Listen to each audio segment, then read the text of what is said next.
Fala, povo lindo do Senhor. A promoção dos cursos à distância de libertação, batalha espiritual e cura da alma continua com a promoção de 75% de desconto, com o cupom Batalha Espiritual, e você pode parcelar em até 5 vezes de R$ 15 sem juro no cartão de crédito ou à vista no boleto. Você entra lá no cursos.pastorlobo.com, digita o cupom Batalha Espiritual, tudo junto, com letras maiúsculas, e aproveite esse desconto que vai abençoar a sua vida. E aproveita também, seja membro do nosso canal. Isso aí, gente. Abençoa a gente aqui embaixo. Deus te abençoe. Deus.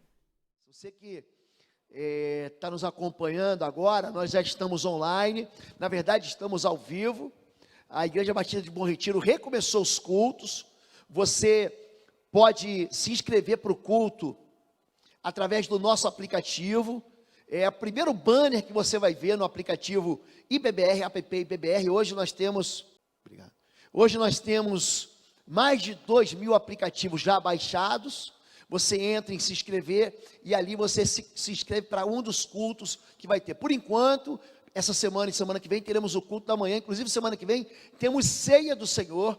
Para você que está entre 13 e 59 anos, não tem comorbidade, não tem aquelas enfermidades pré-existentes, e você quiser participar conosco, você pode vir, mas antes tem que se inscrever. Nós estamos com espaço aqui restrito, mas também temos o espaço lá de baixo, nós preparamos lá embaixo, para que vocês possam acompanhar com a gente, se vocês quiserem participar, amém?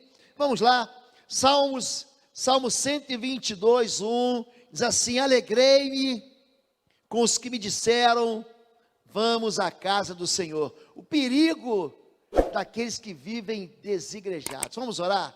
Pai querido, em nome de Jesus, nós te amamos e nós nos reunimos aqui, como diz a tua palavra, porque onde 2 ou 3 se reúnem em teu nome, o Senhor está conosco.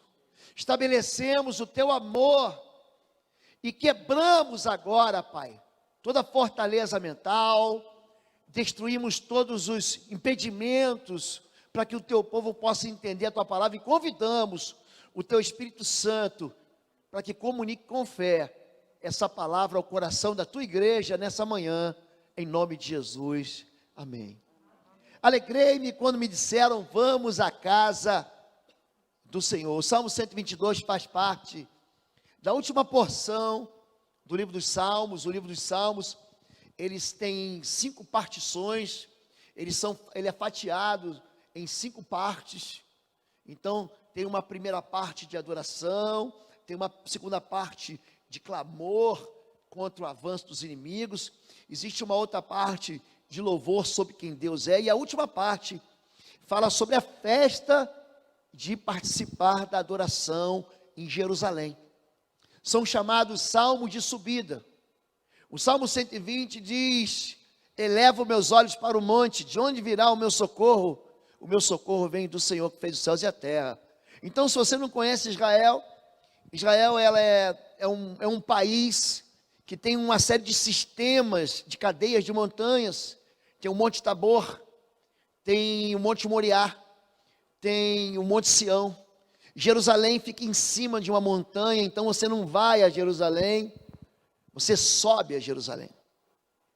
E o Salmo 122, ele é cantado quando você entra por uma porta, chamada Porta de Damasco. Quando você entra, eles cantam: alegrei-me quando me disseram, vamos à casa do Senhor. Os meus pés já estão em Jerusalém, na cidade santa. É aqui que Deus diz: ore por Jerusalém, ore pela paz em Jerusalém. A alegria em a gente se encontrar, é alegria a gente vir para a casa do Senhor. Eu estava esperando isso, eu estava ansioso para que a gente pudesse se encontrar aqui. E o interessante é que a gente vive uma realidade hoje no país, que tem muita gente que não se alegra em vir à casa do Senhor.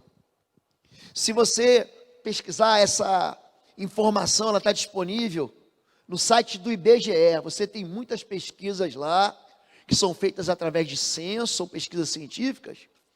E até o ano de 2017, a última pesquisa, nós temos 10 milhões de cristãos de corte evangélico que não congregam em igreja nenhuma.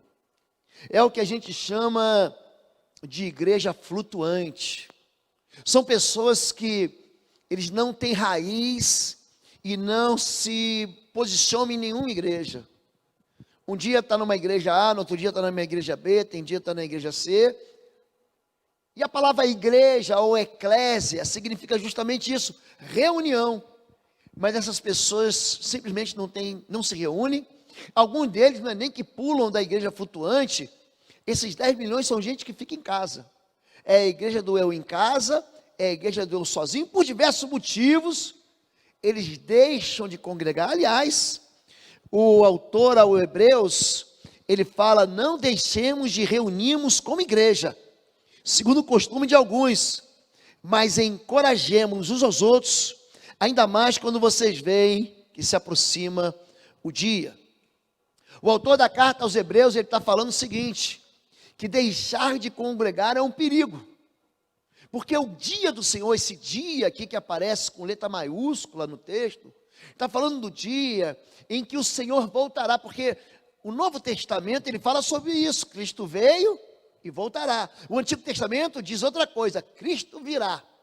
Mas o Novo diz, Cristo veio e voltará. Ele fala, não se turbe o vosso coração, crede em Deus e crede em mim também, da casa do meu pai há muitas moradas. Se não fosse assim, eu teria dito, eu vou, mas eu volto, eu vou preparar um lugar para vocês.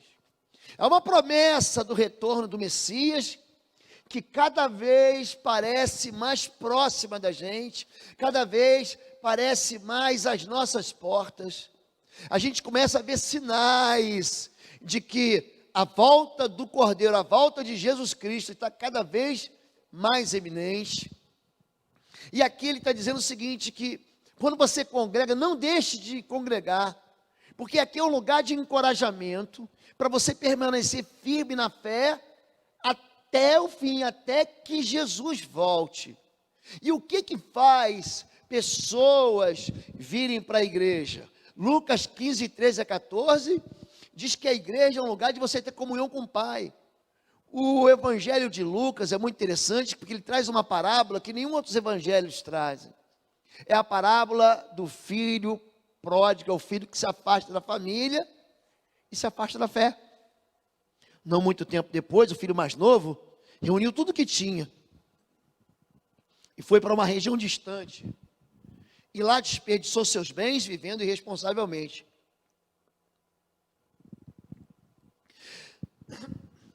Desculpe, depois de ter gasto tudo, houve uma grande fome em toda aquela região e ele começou a passar necessidade. É interessante que o desviado, que o afastado, aquele que acaba rompendo esse laço de intimidade com o Pai, ele é retratado nessa parábola. A parábola o que é? É uma história de natureza humana, mas com princípios celestiais, com princípios espirituais, que é uma parábola. A parábola conta uma realidade natural da nossa vida cotidiana, mas que aponta para uma verdade espiritual. Quer dizer, Jesus, para mostrar como é que o céu funciona, ele faz assim, é mais ou menos desse jeito aqui. Imagina que um filho rompe com o pai, e ele vai para bem longe, e quando ele fica lá bem longe, vem uma grande fome, e ele passa a necessidade. Se você continuar a história, você vai ver que ele vai parar dentro de um chiqueiro, ele vai querer comer comida de porco. E aí ele se lembra do alimento da casa do pai. Na casa do meu pai, até os trabalhadores têm um prato de comida, e eu aqui passando necessidade. Então ele volta, e quando ele volta, é muito interessante que Lucas 15 diz que o pai, vendo de longe, corre, abraça e beija. É a única porção da escritura, Lucas 15, que diz que Deus corre. Sabia disso? Em nenhuma outra passagem da Bíblia, você vai ver Deus correndo. Você vê que parece até que ele não tem pressa. Parece até que ele, meu Deus, o salmista diz, inclina teus ouvidos, ouve, vem depressa me socorrer. Porque te demoras? Abacuque, ele fala, por que você está demorando tanto? Mas aqui Deus, ele corre para encontrar um filho. E ele vai dizer, se meu filho estava morto e reviveu, ele estava perdido e foi achado. A distância da igreja, a distância da comunhão, ela não vai só produzir solidão, ela vai produzir desproteção, porque a gente começa a passar necessidade. Eu quero mostrar para vocês aqui, mergulhar um pouquinho nas escrituras, para mostrar o que acontece com esse povo que não se alegra com a casa do Senhor, com esse povo, e por que também esse povo saiu, porque há uma razão pela qual as pessoas que congregavam com a gente um dia não voltarem. E a razão não é o Covid-19, não é a restrição sanitária, não é a proibição e o isolamento social. É gente que já não vinha na igreja antes, que já não se reunia na igreja antes, e que agora está vivendo uma realidade absolutamente normal. Não, pastor, eu nunca fui da igreja. Tem gente que tem congregado com a gente distanciadamente. Eu tenho respondido, na medida do possível, orações, clamores, pedidos de gente que está muito distante da gente. Ontem eu atendi uma senhora de Manaus, que mandou uma mensagem desesperada, e a gente acabou aconselhando ela pela internet, porque elas veem na gente uma confiança, outra vez uma experiência, que ela não tem lá. Mas ainda que ela esteja distante, ela precisa do quê? De gente. Por quê? Porque não é bom que o homem esteja só.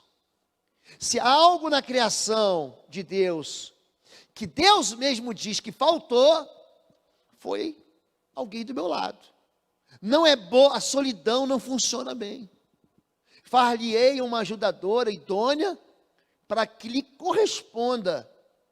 Então, quando a gente fala sobre separação, as pessoas vão chegar aqui na igreja, gente, absolutamente feridas e machucadas. Ezequiel 34, 1, 5, na verdade, Ezequiel, aí deve estar no verso 2, 5, fala que tipo de pessoa que entra na igreja. Acaso os pastores não deveriam cuidar do rebanho?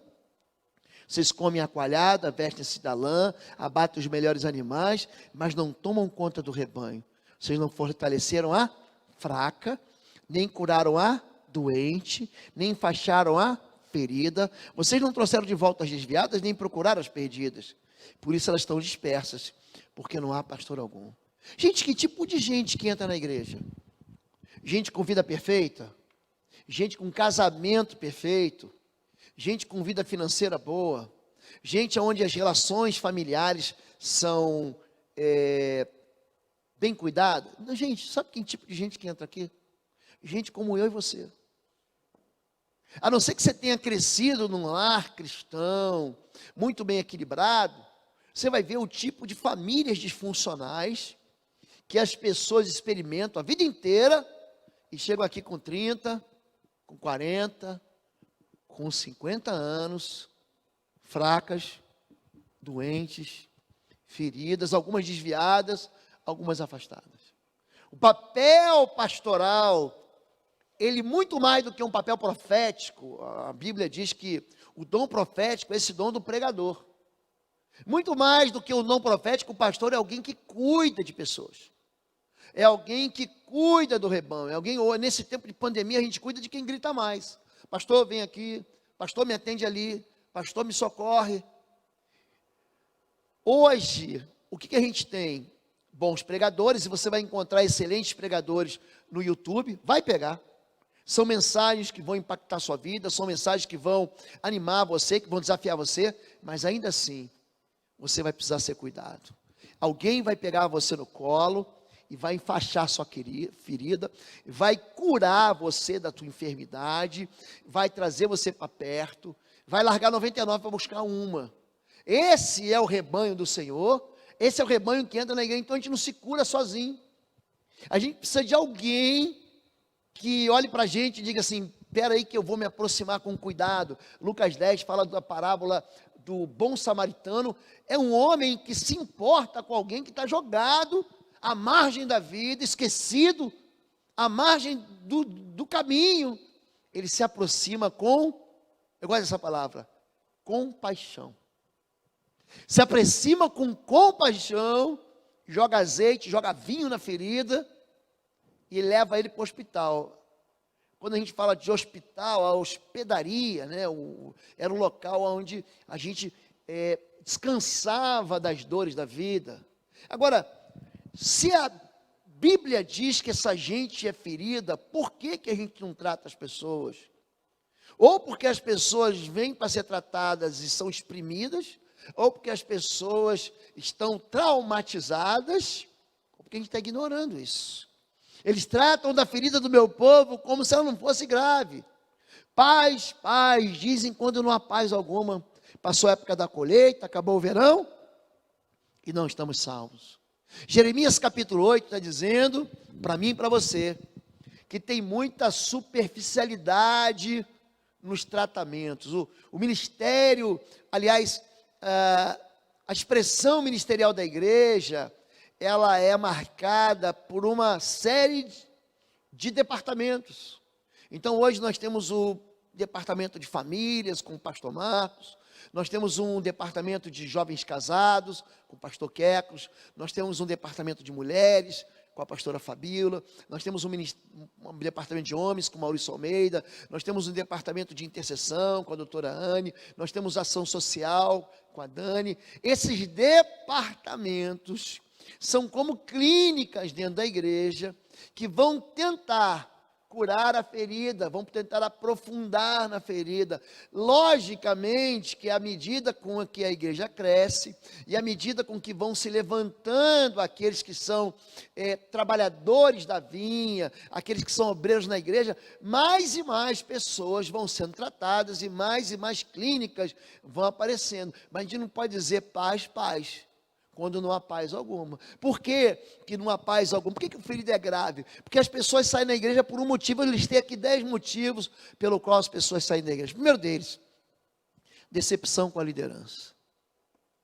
Por que a maioria das pessoas que pulam de igreja para uma outra igreja, ou ficam em casa, saem feridos? Por quê? Porque são pastores que, em vez de proteger o rebanho, destrói o rebanho. Algum exercício da liderança existe. Eu preguei esses dias, inclusive ministrei numa das lives, eu preguei um pouquinho sobre o abuso sacerdotal. São igrejas em que há um líder ditador, autoritário, paternalista. O paternalismo, gente, é uma enfermidade na liderança. Não, aquele pastor é um paizão. A gente pode ser paizão, porque a gente não pode cometer o incesto espiritual.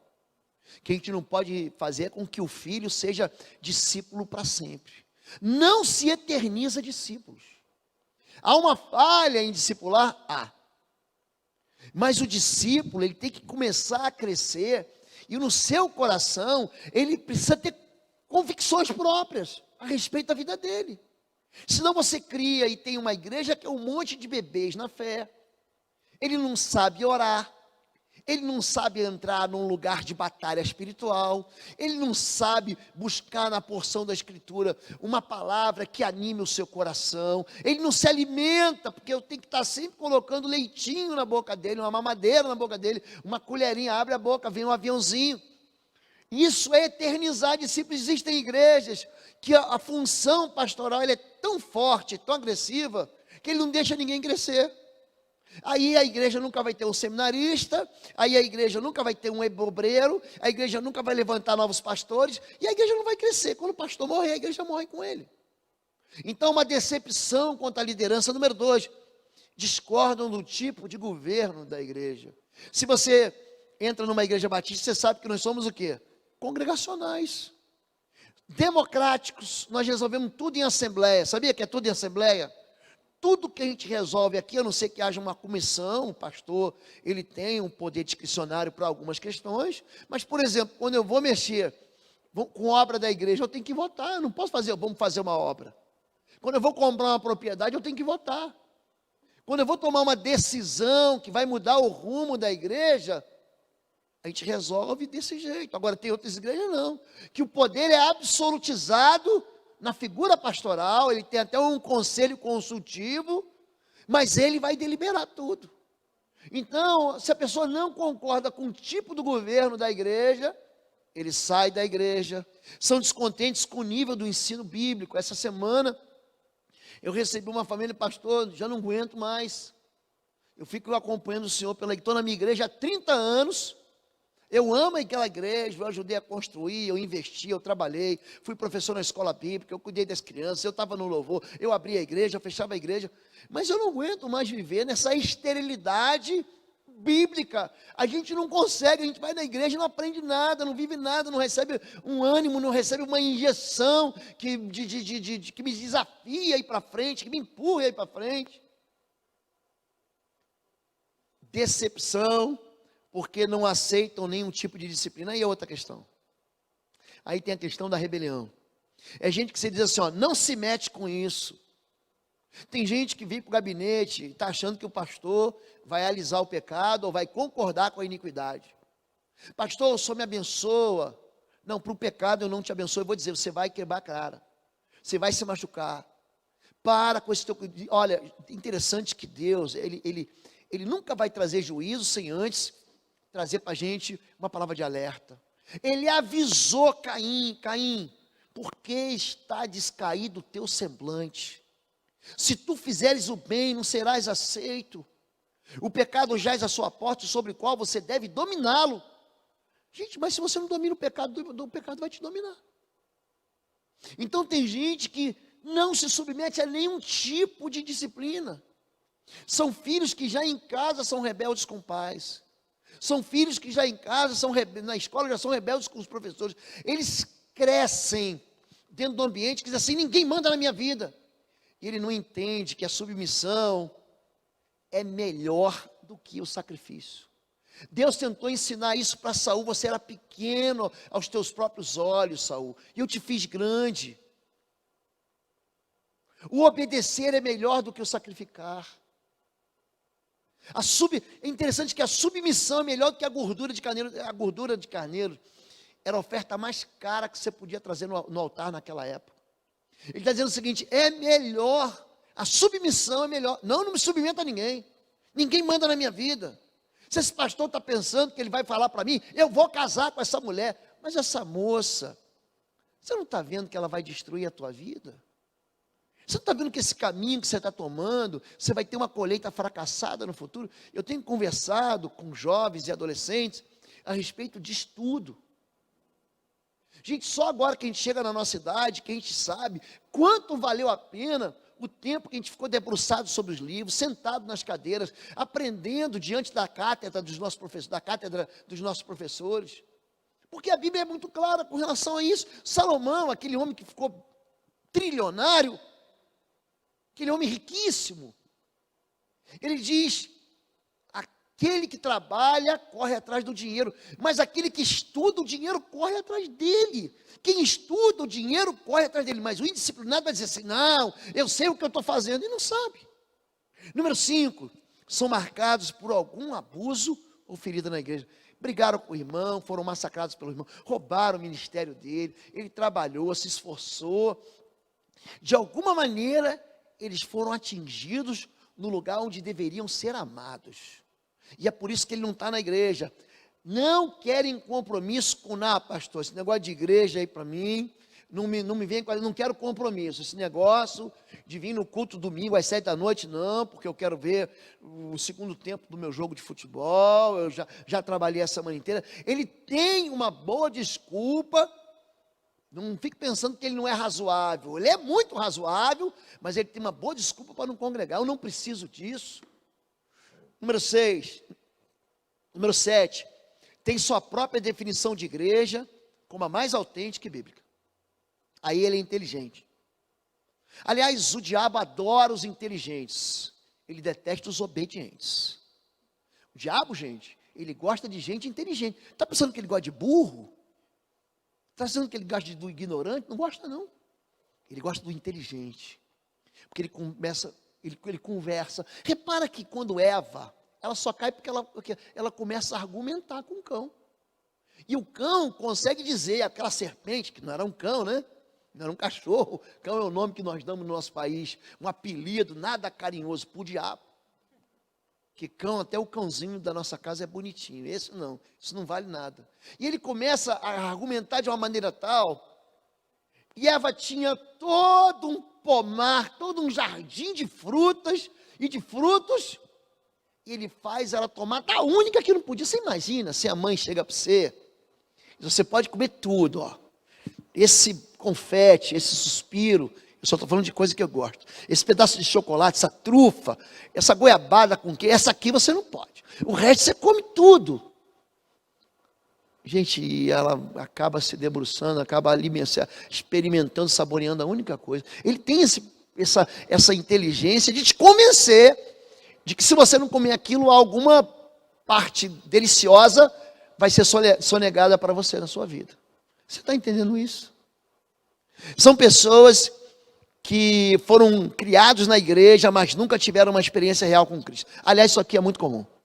O que eu encontro de gente, pastor, eu estava na igreja, fui criado na igreja, na adolescência, comecei a namorar. É aí que o desvio vem, é no namoro. E aqui eu quero dar uma orientação para vocês. Quanto mais tarde o jovem puder namorar, melhor. Porque os namoros que começam na adolescência são só para aborrecer. São experiências que as crianças estão tendo, porque adolescente é criança.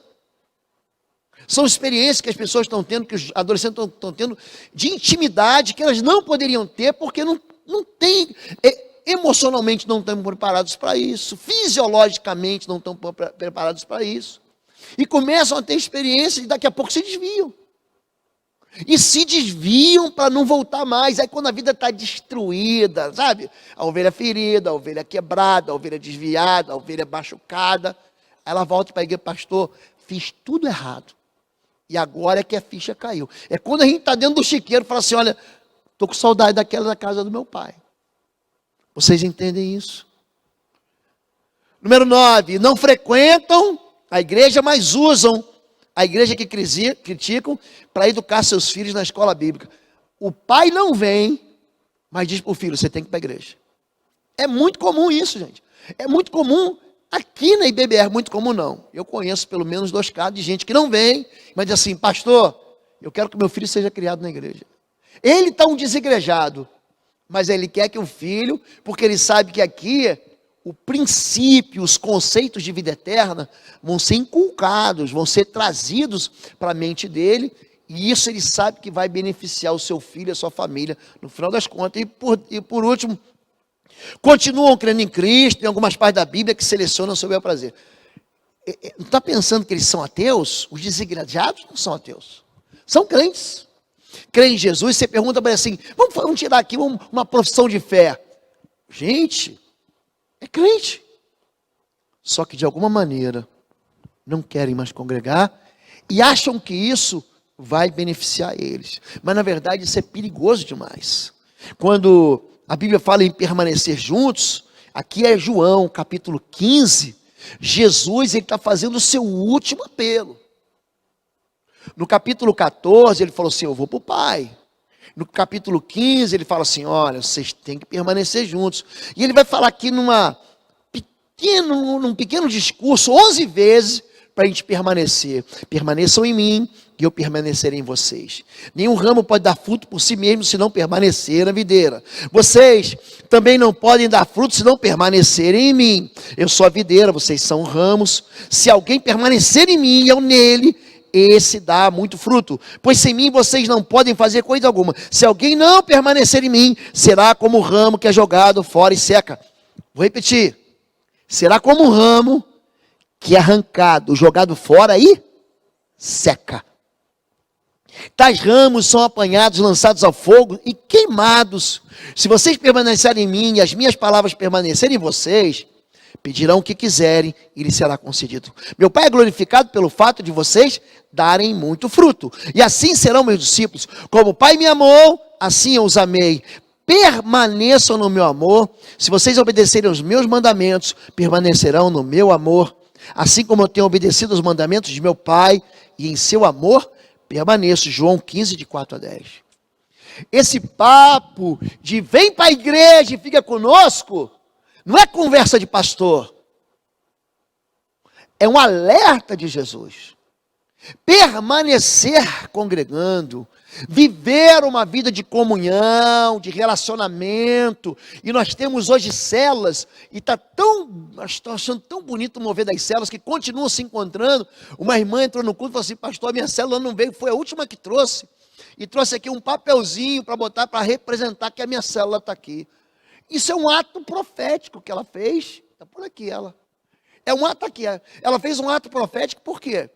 Porque muito mais do que você dizer participo da igreja tal, eu sou membro da igreja tal, é você ter a experiência de viver isso. É você ter a experiência de ter comunhão com isso. Gente, eu estou doido para ir na casa de vocês, para vocês me convidarem para comer uma pizza, para comer um churrasco, para comer uma sobremesa de nega maluca. Eu estou doido para ir porque é na mesa que a gente tem comunhão. Você sabia que é na comida que a gente tem comunhão? Você sabia que a mesa, já reparou como é que Jesus faz? Ele primeiro assenta a turma, alimenta todo mundo e depois ele prega o sermão do monte. No meio daquela refeição é que a gente tem experiência de comunhão. Aliás, essa palavra comunhão significa isso, repartir o pão. É isso que significa comunhão. É você sentar para você experimentar a delícia juntos. E isso não só comida, a gente fala assim, vamos tomar um café? Vamos se encontrar para a gente bater um papo? Isso significa também a gente trocar experiências e animar um ao outro. Permaneçam em mim, como eu permaneço no Pai. Porque se vocês não permanecerem em mim, vocês não vão dar fruto. Tem gente que acha que em casa vai dar fruto. Não dá fruto. Por que não, pastor? Eu não gosto desse negócio de placa de igreja. Gente, eu acho uma tolice isso. É uma tolice isso. É gente que diz o seguinte: não, eu amo Jesus, mas não amo o corpo. Você sabe que, quando a Bíblia fala sobre Jesus Cristo, diz que ele é o cabeça da igreja, e nós somos o corpo. Então, um de nós é dedo, um de nós é unha, um de nós é veia, um de nós é coração, um de nós é olho, um de nós é ouvido. Cada um de nós é uma parte desse corpo. Agora imagina, você está apaixonado pela cabeça de Jesus, mas querer viver sem um corpo. É como se você decepasse Jesus. Vamos arrancar a cabeça. E eu fico só com a cabeça e não tenho comunhão com o corpo. Você já viu alguém casar com uma cabeça? Se relacionar com uma cabeça? Então, a Bíblia diz que existe um corpo de Cristo e que a gente deve viver junto, porque fora dele, você é decepado. É isso que o texto está querendo dizer. Olha, é um ramo, ele é quebrado, seca, ele vai ser lançado no fogo. O que o texto está dizendo? Que a gente é membro. Se eu arranco um dedo da minha mão, eu já vi um dedo ser amputado e ser de novo restaurado. Gente, só um intervalo aqui na mensagem. Os livros do Pastor Lobo, de Libertação e Batalha Espiritual, estão lá em www.institutoexodos.com. E aproveite e se inscreva no nosso canal. E também você pode ser membro e abençoar o nosso ministério. Clica aqui embaixo e seja membro. Era filho de um capitão, amigo meu, cardiologista, ele brincando no colégio, uma porta pesada, ele bateu um vento, mas bem pesada, ele ficou com um dedinho e arrancou o dedo fora. Ele pegou aquele dedo rapidamente, ele médico, colocou no gelo, dentro de um saco plástico no gelo, levou o menino para o hospital e eles restauraram, aí colaram, costuraram, restauraram as veias, tudo tem a ver com levar o sangue, com levar a vida. Agora imagina, se você fora do corpo, você vai prosperar, você vai morrer. Aquilo vai gangrenar, vai apodrecer. E gente que fala assim, eu não preciso de igreja, daqui a pouco está se metendo com pecado. Talvez eu tivesse que colocar aqui, por que as pessoas se afastam da igreja? Pecado. O pecado afasta a gente da comunhão. Aí ele começa a criticar a igreja, começa a criticar o pastor, começa a criticar o irmão, começa a criticar o ministério, mas na verdade o que no coração dele é pecado. E não fica pensando que é um pecado cabeludo que eu estou falando, não. São pequenos ciúmes, gente. São pequenas amarguras. São pequenas expressões de orgulho. São pequenas rebeliões que vão nos afastando. Isso acontece, nos afasta de pai com filho, marido com esposa. A gente tem aqui um ministério de restauração de casamento. O pastor Marcos está trabalhando junto com o pastor Quecos nessa área. 88% dos casais que pedem socorro, 88% dos casais que pedem socorro, têm o seu casamento restaurado. Vocês sabiam disso? 92% das pessoas que se separam, depois de 2 anos, se arrependem de ter separado. Mas 88% de todo mundo que pede ajuda no casamento, que é obediente, que cumpre o princípio, tem sua vida restaurada. Mas o orgulhoso fala assim, não, eu me viro sozinho. Quer dizer, ele vem de uma família que o pai separou, ele vem de uma família que os pais são separados, que a mãe teve 1, 2, 3, 4 maridos, o pai teve 1, 2, 3, 4, 5 esposas. Ele não tem nenhuma referência, ele vai pedir socorro para quem? Vai pedir socorro para as pessoas erradas. Quando que dentro da igreja há uma resposta para isso. Permanecer e dar fruto, existe um sacerdócio. Hoje parece que estou falando muitos números, mas na verdade isso é experiência pastoral. Esses números que eu vou mostrar para vocês, vem de um livro chamado Homens Além do Churrasco e do Futebol. Talvez você não saiba disso, eu fui pastor de homens na minha igreja anterior, por mais de 10 anos, eu era pastor de libertação e também pastor de homens, e Fabíola, pastora de mulheres. Esses números são números que evidenciam o que acontece hoje na igreja. O sacerdócio, ele motiva a gente a estar junto na igreja. Para cada 100 crianças que se envolvem com a igreja, só 2 famílias se envolvem com ela. Ou seja, para cada criança que entra pelo Talmidim, eu não estou falando de crente que veio visitar a igreja. Eu estou falando de ímpio, que não quer acordo com a igreja de crente. Eu estou falando com gente que não crê. Porque quando vem o crente que vê o nosso Talmidim, é um sonho, gente. Nosso Talmidim, o nosso ministério infantil, você vai ficar encantado. Os seus filhos vão chegar aqui, não, que eu não quero mais ir embora. Mas quando o filho está numa família de não crente, é disso que eu estou falando. Para cada 2 crianças que entram no ministério infantil, para cada 100 crianças, só 2 famílias se envolvem com ela. Porque a criança não consegue influenciar a autoridade paternal, maternal, para Cristo. Olha só, para cada 100 mulheres que se envolvem com a igreja, 17 famílias se envolvem com ela. 17. Por quê? Mulher, porque desde o pecado, o teu desejo é para o homem. É muito interessante isso. E por último, para cada 100 homens que se envolvem com a igreja, 93 famílias se juntam com ele. E aí eu vou em igrejas, quando a igreja está bem cheia, eu visito a igreja, eu pergunto assim, quem aqui é homem, é casado de verdade, você não está ajuntado, nem amaziado, você é casado, é homem, você foi batizado, você vive uma fé cristã, e não tem ninguém da sua família, ninguém da sua família congregando com você. Gente, tem igrejas que tem 1.000, 2.000, 4.000 pessoas. Outro dia eu preguei na Batista Atitude da Barra, tinha 4.000 pessoas lá. 3 homens levantaram a mão só.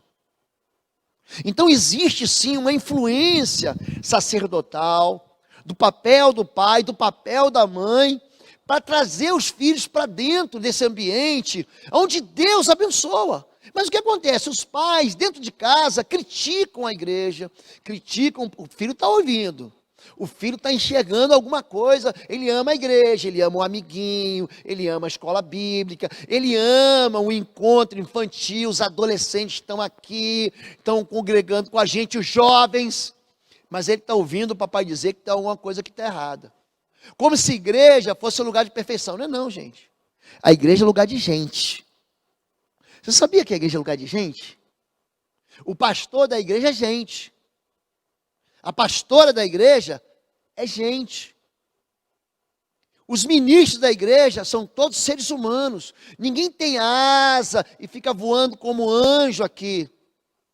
Isso significa que a gente pode tropeçar. Isso significa que a gente pode decepcionar.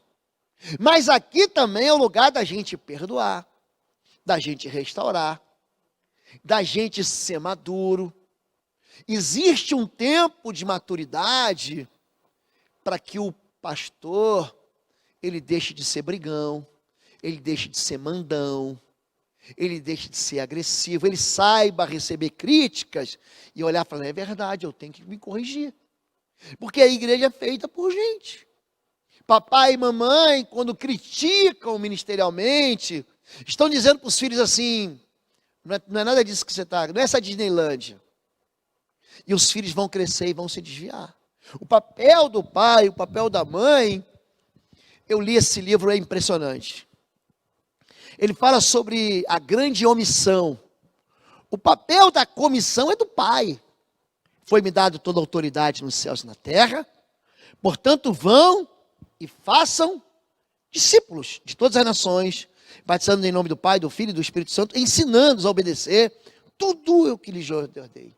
Dallas Willard é um dos autores mais impressionantes que eu leio. Eu gosto muito de ler. Esses dias eu li de novo A Conspiração Divina, um livro que eu já tinha lido aí uns 20 anos atrás, motivado por um outro livro que eu ganhei também do irmão da igreja, sobre o Sermão do Monte. Trata sobre isso. E nesse livro ele fala que essa grande comissão, pastor, eu vou cumprir o ID. Não, Deus não mandou você ir só. Deus manda você fazer discípulo. Agora o sujeito, ele quer ser missionário, ele quer ser evangelista, ele quer ser pastor, e nunca levou ninguém para Jesus. Não sabe nem fazer uma pessoa fazer uma confissão de fé para Jesus. Esse homem está preparado, gente? São pais que não conseguem levar nem seus filhos para Jesus. Não, isso é problema da igreja. Isso é problema do ministro de jovens, do ministro de adolescentes, lá do Raia, do Kids. Qual é a grande omissão? É a gente não fazer os nossos filhos serem discípulos. Meus filhos, que o Arthur e a Francisca, foram repatriados, né? Estavam estudando lá fora, voltaram para o Brasil. E todo dia, porque eu criei eles assim. Estão casados, é um homem feito. Toda noite, inclusive noite passada, meia-noite já, quase perto de meia-noite, eles foram para a minha cama, estava eu, a pastora Fabíola, eles sentaram com a gente.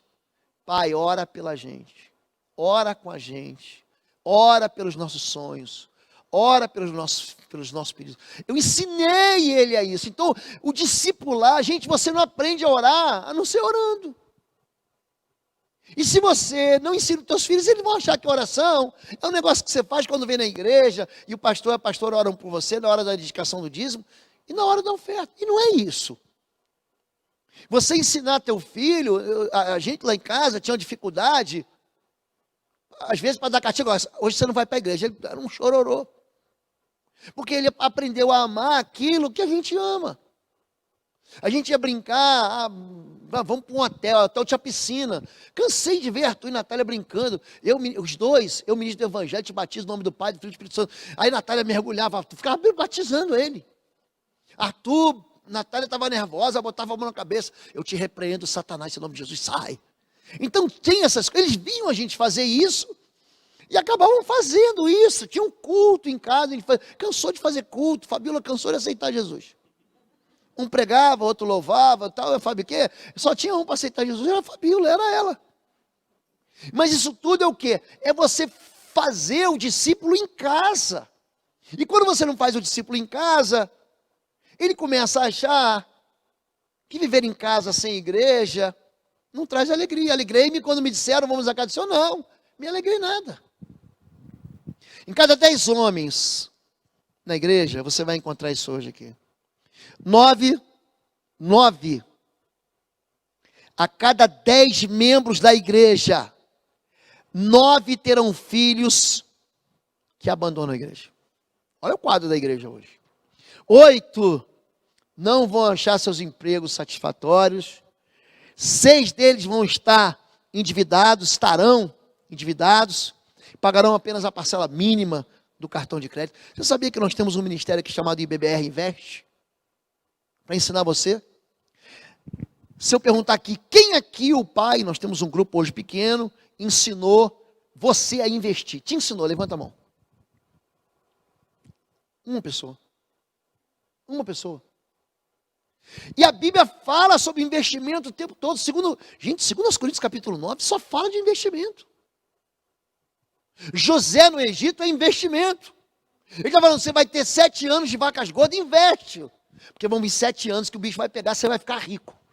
Porque quando vem a crise, tem aquele que chora e tem aquele que vende lenço. Pronto, Faraó, você vai vender lenço. Gente, a Bíblia diz que Faraó, ele escravizou todo aquele mundo conhecido, não só foi o Egito, mas toda a região do Levante, aquela região de Israel, Canaã, Palestina, Iraque, veio todo mundo comer na mão do Faraó. Porque ele aprendeu a investir. Qual o rei que vai fazer guerra e não faz contas? Qual o homem que vai construir uma torre que não faz contas?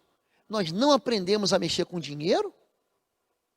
Aí a gente vive uma vida financeira destruída. Quarta-feira agora eu vou pregar sobre isso. Razão do fracasso financeiro. Gente, é impressionante. É gente que não aprendeu dentro da igreja. A igreja tem que falar dessas coisas. A igreja tem que ensinar sobre finanças, a igreja tem que ensinar sobre sexo saudável, sobre santidade. E a gente está buscando isso em especialistas que têm um monte de conceitos, mas não tem os princípios. É dentro da igreja que a gente ouve a verdade. É dentro da igreja que há uma inteligência, essa inteligência mergulhada pelo Espírito Santo na verdade, que nos motiva a caminhar em verdade. 5 homens, 50% da igreja enfrenta problema de pornografia. 50%. 4 se divorciarão e só um vai ter uma cosmovisão bíblica perfeita. Só um em cada 10. Marcos 4, de 13, Jesus fala sobre uma parábola, né? Então Jesus lhe perguntou: vocês não entendem essa parábola? Como então compreenderão todas as outras parábolas? O semeador semeia a palavra. Algumas pessoas são como a semente. Então repara isso. Ele está comparando gente, seres humanos. Isso é uma parábola.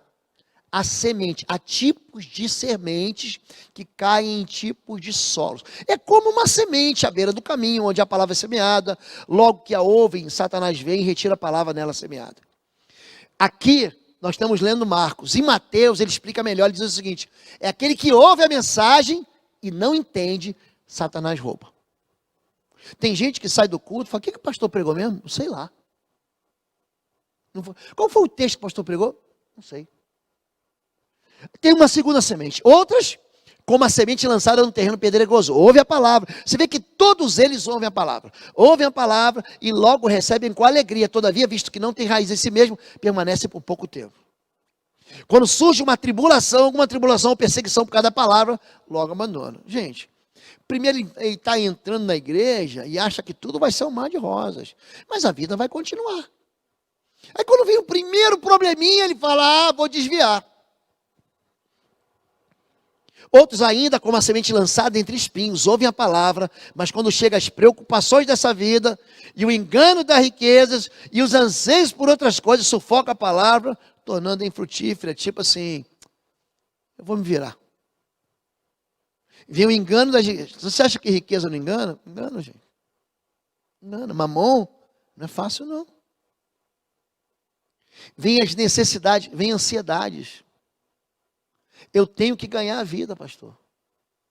Esse é o tipo de semente, é o tipo de gente que tem a igreja. Então não se engane. Já estou encerrando. Pastor, todo mundo que está na igreja está alegre, está dizendo: alegrei-me quando me disseram a casa do Senhor. Não se engane, querido. Você pode ofertar como Ananias e Safira. Lembra deles? Atos 5? Pastor, mas eu trouxe minha oferta. E eles morreram no altar. Você pode desejar morrer como Balaão. Balaão, em número 23, ele fala isso. Antes eu morra. Balaão é um homem que é o símbolo do ministério pastoral, movido pela ganância, movido pelo dinheiro, movido pela avareza. É a igreja que esfola o rebanho. Isso é Balaão. Você pode sacrificar como Caim. Caim, ao cabo de dias, trouxe do fruto da terra, ele sacrificou o Senhor.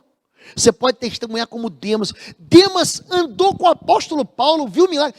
Demas foi uma das maiores decepções ministeriais. Pensa um seminarista que se desviou. Demas. Testemunhou com poder. Você pode chorar arrependido como Esaú. Ninguém seja profano ou imoral. Como Esaú, que vendeu o seu direito de primogenitura por um prato de comida e depois buscou com choro e lamento, mas não encontrou arrependimento. Tem gente que peca tanto que não encontra arrependimento na vida. Você pode tremer diante da palavra como Félix. Você pode servir como Geazi. Geazi viu 20 milagres diante de Eliseu e acabou leproso. Acabou a unção de Eliseu ia para a cabeça de Geazi, acabou indo para a sepultura. Ter zelo de Deus, a nação de Israel tem muito zelo de Deus. Ser discípulo como Judas, gente, tem alguém que viu mais milagre do que Judas? Ele andou com ele era parte dos 12, gente. Ele caminhou com Jesus, ele viu Jesus fazer coxo andar. No dia que Jesus está na sinagoga, e que a mão daquele homem mirrada é estendida, Judas estava lá. Judas estava no barco quando Jesus andou sobre as águas. Você pode ser um discípulo como Judas, participar do culto como Coré. Lembra de Coré, Datã e Abirão, em número 16? Você pode abandonar Sodoma como a mulher de Ló. Não, eu abandonei o pecado, só que o pecado não saiu de dentro de você. Fazer longas orações como os fariseus de Mateus 23, que Jesus chama de hipócritas. Profetizar como Saul, 1 Samuel 10:10. Ter numerosos discípulos como Teudas. Gente, pensa uma célula que prosperou, foi a célula de Teudas. E pensa um homem que abortou o sonho de Deus. Teudas podia ser levantado, se você nunca ouviu falar nele. Está na Bíblia, no Novo Testamento. Pensa num homem que tinha tudo para ser um pastorzaço. Jogou tudo fora. Você pode expulsar, profetizar, como Mateus 7. Jesus vai dizer para você: eu nunca te conheci, apartai-vos de mim. Igreja, gente, a igreja verdadeira é um lugar de refúgio. A igreja verdadeira é um lugar de proteção. A igreja verdadeira é um lugar onde as portas do inferno não prevalecem. Diz assim, Mateus 16: quem vocês dizem que eu sou? Simão Pedro respondeu: tu és o Cristo, filho do Deus vivo. Respondeu Jesus: feliz é você, Simão, filho de Jonas, porque isso não lhe foi revelado por carne e sangue, mas por meu Pai que está nos céus. Eu lhes digo que você é Pedro, e sob esta pedra edificarei minha igreja, e as portas do inferno não poderão vencê-la. Eu lhe darei a chave do reino dos céus. O que você ligar na terra terá sido ligado nos céus, o que você desligar na terra terá sido desligado nos céus. Vamos ver algumas reflexões aqui. Número 1. Igreja. Para o pessoal que diz: não, eu não preciso de igreja. Precisa. Porque a igreja não foi estabelecida por homens. A igreja, ela vem de uma revelação de Deus. Quando a igreja, que é a primeira vez, Mateus 16, que a palavra igreja vai aparecer na Bíblia. Primeira igreja. Antes disso, essa palavra igreja não existe. Aí Jesus vai cunhar essa palavra, eclesia, reunião, assembleia, isso que significa a palavra igreja, assembleia. Já viu que tem algumas igrejas que chamam Assembleia de Deus? Significa igreja de Deus, é isso aí. E aqui ele diz o seguinte: não te revelou carne e sangue, a igreja é uma revelação de Deus. Você sabia disso? Ele traz essa novidade em Efésios capítulo 5, ele fala sobre a multiforme sabedoria de Deus que é manifesta pela igreja. Pastor, por que tem tanta igreja diferente? Porque tem tanta gente diferente. E tem igreja que o louvor é aleluiado, mas a palavra não tem profundidade. Tem igreja que a palavra é profunda, mas não há o mover do Espírito nela. Há sim uma secura na visitação do Espírito Santo. Não há aquele derramar, o vento não sopra dos quatro cantos sobre a igreja. Tem igreja em que a ação social, os projetos missionários, a ação social ela é extraordinária. Mas o ministério do ensino da palavra, o ministério do cuidado das crianças, ele é pequeno. Tem igrejas que investem tudo em células de compartilhamento, de relacionamento, mas os encontros são fracassados. Eu tenho uma igreja, eu conheço pastor que tem uma igreja virtual. O povo não vem para a igreja. E ele vai lá, achei tão interessante, começou a pandemia, ele disse que recebeu uma revelação do alto. Deus mandou eu entregar para vocês uma relação de comida que você tem. De comprar não, você compra 5 quilos de arroz, 4 quilos de feijão, 3 garrafas de álcool em gel. E tem gente caindo nessas histórias aí. Mas a igreja ela é diferente, por quê? Porque as pessoas são diferentes. E cada uma vai se encontrar naquele lugar de comunhão. A gente não pode ficar fora. Segundo lugar, a igreja é de Cristo. A minha igreja. A igreja não é de pastor. A igreja não pertence à denominação. A igreja não pertence a uma família específica. A igreja, não, eu abri a igreja. Mentira. A igreja não é aberta, a igreja é plantada. O apóstolo Paulo ia de cidade em cidade, semeando e plantando igrejas. Queridos, um planta e o outro rega. Quem você acha que dá crescimento? Quem você acha que dá crescimento nessa igreja? Você vê pandemia, 70 dias sem culto. 70 dias sem culto.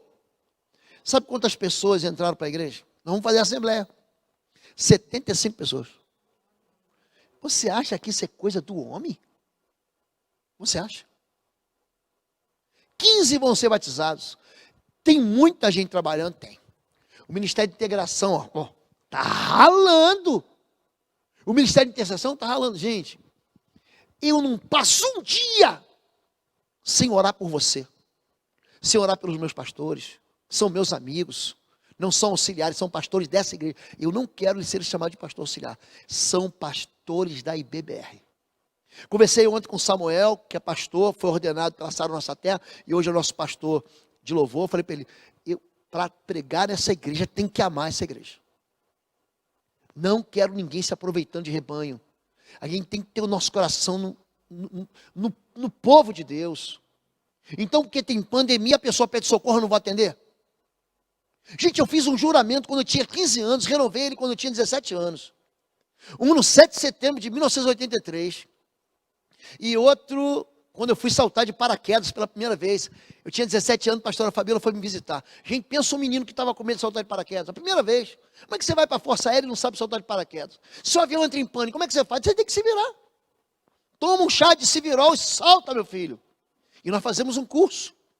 E antes daquilo a gente faz um juramento, um compromisso à bandeira com força de juramento.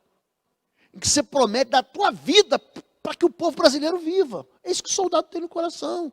Coragem, lealdade, honra, dever e pátria são princípios que eu aprendi desde que eu sou garoto.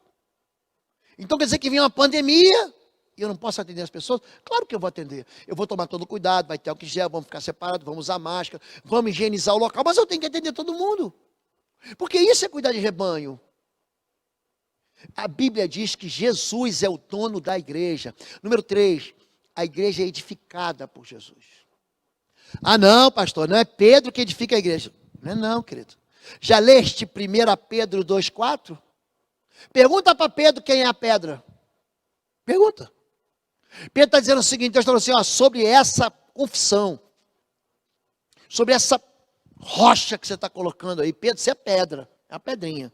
Mas sobre essa rocha eu vou edificar uma igreja. Jesus, a Bíblia diz que ele é a pedra que os construtores rejeitaram. E aquele que nele confia não será envergonhado. Mateus capítulo 21. Jesus, ele é o fundamento. Se uma igreja for estabelecida fora de Jesus, ela não cresce. E por último, é uma igreja vencedora. As portas do inferno não prevalecerão contra ela. Tem muita gente sofrendo fora da igreja hoje, porque foi machucado, porque foi ferido, porque se decepcionou com o líder, porque não concorda com o tipo de governo, porque foi machucado dentro da própria igreja, porque machucou, porque pecou e se desviou. Querido, teu lugar é aqui. Meu apelo hoje para você que nos acompanha na internet é que você venha para os cultos. Os cultos estão tendo, a gente está tendo todo o cuidado, e quem está vindo aqui pode ser testemunha, vocês podem divulgar isso, mas o teu lugar é dentro da igreja. Você está em casa, porque o Covid está obrigando a gente a ficar em casa por cuidados com a nossa saúde. Ninguém quer que ninguém morra. Mas a gente, a partir do momento desse afrouxamento, das medidas de distanciamento, o teu lugar é aqui. Conserta a tua vida com Deus. Lembre-se que o teu pecado, querido, já foi perdoado. E se o teu pecado foi perdoado, é tempo também de você perdoar. Lembre-se que aqui na igreja é que Deus ordena a vida e a bênção para sempre. Salmo 33 diz, é aqui, que Deus ordena a vida e bênção para sempre. É aqui nesse lugar. A figura é tão forte em Números 35, em Josué capítulo 7. É a figura da cidade de refúgio. Quando você pega e vê aqueles bolsões de miséria, eu mandei alguns soldados voluntários para algumas guerras. Eu treinei homens que foram para o Haiti, eu treinei homens que foram para Timor-Leste, eu treinei homens que foram para a Bósnia, eu treinei homens que foram para Angola, para Ruanda. E o interessante é que eles traziam fotos dos chamados refugiados. Refugiado é alguém que está, o próprio nome diz, está fugindo de alguma ameaça. A figura da igreja na Bíblia é uma figura de refúgio. Aquele que habita no esconderijo do Altíssimo, a sombra do Onipotente descansará. A figura da igreja é uma figura de cidade refúgio. São 6 cidades bíblicas para o refúgio: Golã, Quedes, Hebron, Kiriat Arba, Berza. Essas cidades, todas elas têm nomes de cuidado. Um chama fortaleza, na outra chama-se cuidado, na outra chama-se, lembra de um bálsamo em Gileade? Ali é Ramote. Ramote de Gileade, é o lugar da cura.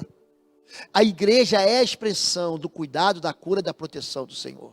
É por isso que as portas do inferno não vão prevalecer. E eu me alegro com cada um de vocês que vieram hoje. E eu vou me alegrar com cada um de vocês que vão vir nos próximos domingos até a gente restaurar o culto e a reunião do Senhor. Mas você não pode ficar longe da igreja. Você não pode achar que a tua vida, ela se resume apenas em você e que o mundo pode girar em torno de você e você não precisa.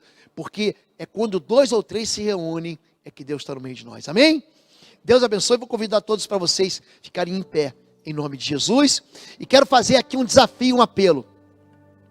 Você que está sem igreja, você mora em Curitiba, ou você tem algum vizinho, amigo, irmão, parente que está em Curitiba sem igreja, eu quero que você fale para eles da Igreja Batista de Bom Retiro. Os pastores estão empenhados, os líderes de células, os líderes ministeriais, a diretoria da igreja está empenhada em te receber e cuidar da sua vida. Amém? Nós também recebemos membros que precisam de ajuda à distância.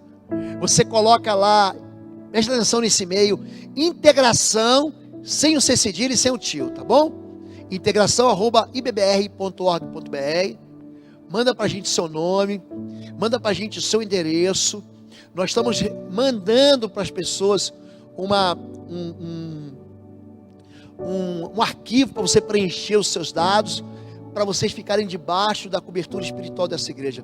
Doutora Anne, que é líder do nosso ministério de intercessão, junto com todo um time, tem orado por você. Amém? Eu quero te abençoar em nome de Jesus e dizer: volta para a casa do Pai.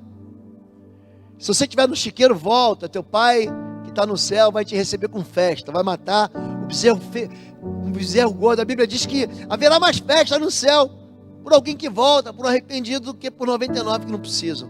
Você vai ser motivo de festa, não vai ser motivo de zanga. Deus não vai estar com um chinelo, com um cinto para te bater. Esse não é o Deus da Bíblia. A religião conta um monte de história. O Deus da Bíblia é um Deus que separa de nós o pecado, assim como o Oriente dista do Ocidente, Ele separou o pecado de nós. Amém? Quero orar por vocês também. Quero pedir para você colocar sua mão no seu coração. E eu quero pedir para você falar com Deus a respeito daquilo que você tem vivido. E de gente que você ama que está fora da igreja. Gente que você ama que está fora do ambiente do culto. Que foi ferido, que foi machucado, que está entristecido, mas que precisa estar conosco aqui. Pai querido, te damos graças, Pai, porque voltamos a nos reunir. Alegrei-me de verdade essa semana, quando nos disseram: vamos à casa do Senhor, Pai. E nós queremos concordar que o mover a partir de agora, ele começa de novo a despertar. Vem com o teu fogo, Senhor Deus. Vem com a porção do teu Espírito em nós.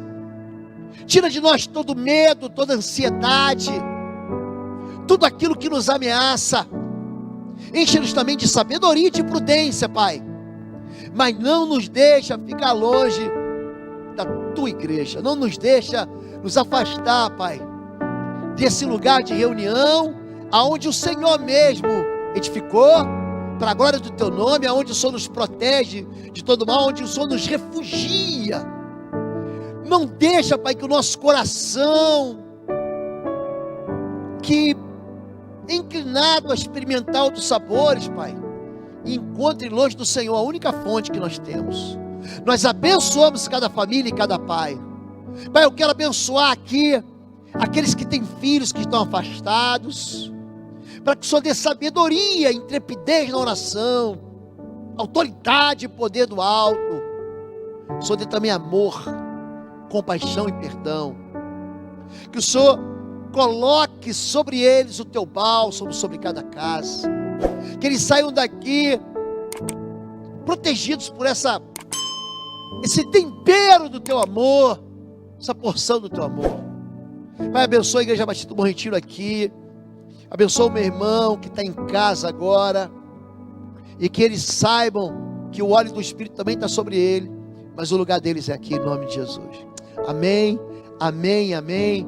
Então, para te lembrar, drive-thru agora é domingo, aqui na Avenida Desembargador Guscimo 772, todo o drive-thru está funcionando no domingo, antes do culto. A gente vai chegar às 9 horas, ou seja, o culto começa às 10, nós vamos ter 1 hora, para receber cesta, distribuir cesta, e abençoar e orar pelas pessoas, amém? Fica com Deus. À noite, 19 horas, tem mais culto. Que o amor de Deus, o nosso Pai, a graça do nosso Senhor e Salvador Jesus Cristo, e as consolações do Espírito Santo de Deus, sejam sobre sua vida, em nome de Jesus, amém, amém, amém. Fica com Deus, amém.